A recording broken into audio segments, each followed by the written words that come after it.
Jonathan Givony of DraftExpress.com. We're here in Portland, Oregon at the Nike Hoop Summit with Rich Sheubrooks, one of the architects of the World Select Team for 17 years now, and also an NBA scout, international scout for the Utah Jazz. Rich, how are you feeling about this group so far? It's been very interesting. I think we, from 1 to 11, it probably is the strongest team we've had.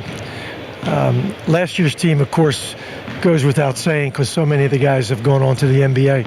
But I'm real happy with it. I think it'll be a very competitive game.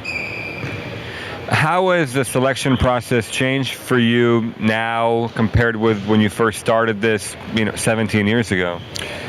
Sandro Gamba, the former Olympic coach for Italy, Sandro and I would work through this, looking at players. We'd talk to federations. Probably weren't as many agents involved at that time.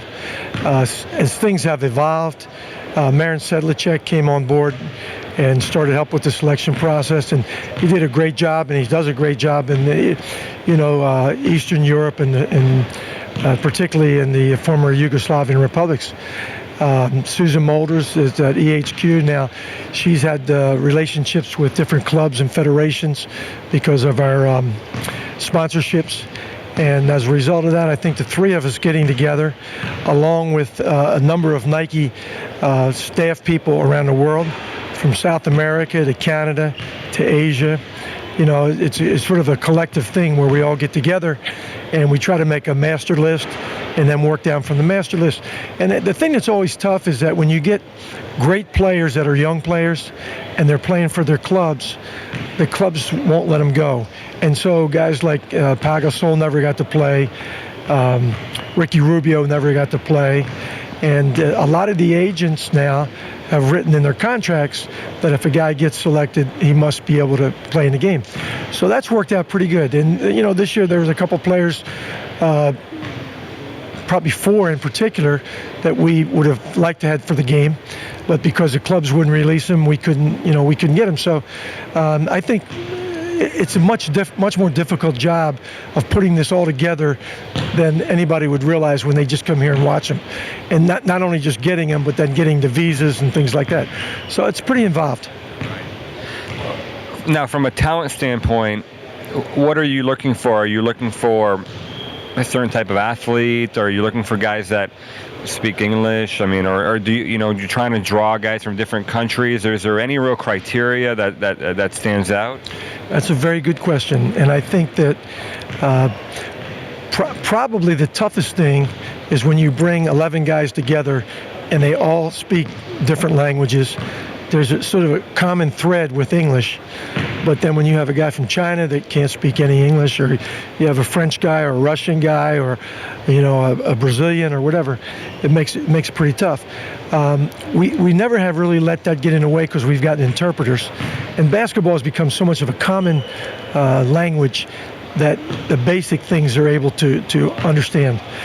As far as talent's concerned, you have to have athleticism today, because we know the U.S. team is going to be very athletic.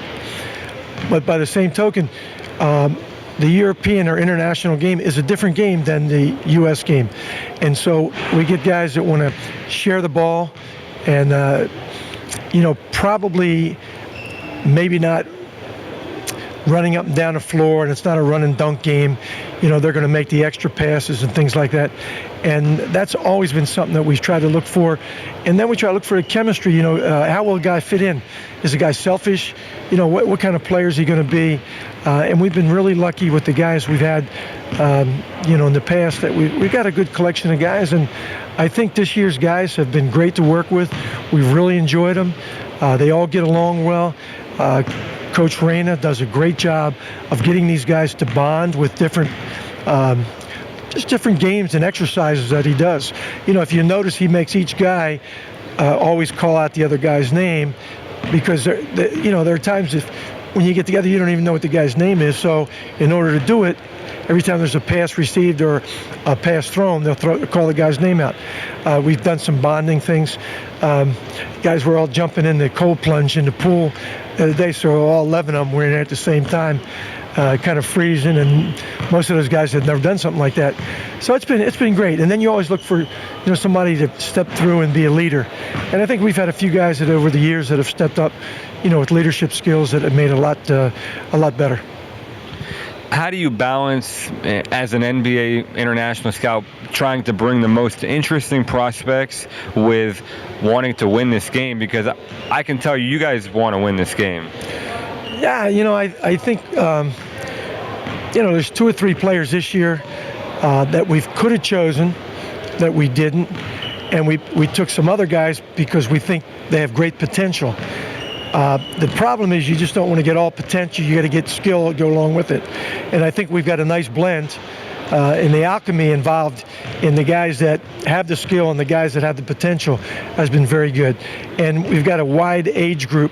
What's interesting, I went back over 3 years because some comments have been made, oh, you guys got more high school players this year, and we do, but there are circumstances that made us go that way. But this year, if you added up all the ages, it'd be 208. Last year it was 208, and the year before it was 207. So it's been very consistent, even though when you look at it, you might say, well, you got a 16 or 17-year-old, but maybe we have more 20 years old. So that kind of, not quite 20, they're 19, going to be 20. So that kind of balances things out a little bit. Talking to the U.S. side, it seems like the stakes have really been raised. Losing 3 out of the last 4 years, I mean, they've taken it personally, and just being here in America, they really want to win this game. How has that evolved over the last 17 years, just their approach to the game, America's approach to international basketball? Well, the first thing is the U.S. decided that they were going to build a team through going back to the under-17s and bring that team through and carry it through, and they'll be participating again this summer. And if you keep them as a group, they have much more success, and they know the guys. So I think from that standpoint, it's really helped them out. We've always said, hey, every game we've played has been an away game over the 17 years, and it's a big difference. And if the roles were reversed and the U.S. guys had to come over and get used to the time zone, get used to the food, get used to the bed, get used to all those kinds of things, it'd make a different game too. So I think from that standpoint, we know that they have added an 11th player, that they have come in a day earlier, and they're bringing the same coach back to get some continuity, which I take my hat off to them because I think they realize that. I know a couple years ago, it was the year Tyler Hansborough played, they really went out and got guards that fit their system. In the past, they may have taken some guards that were great players and great talents, but when they got on the floor, they didn't always share the ball. And starting with Tyler Hansborough's group on, they did a much better job of trying to get guards that would fit in with their system. Thanks so much, Rich. Appreciate it.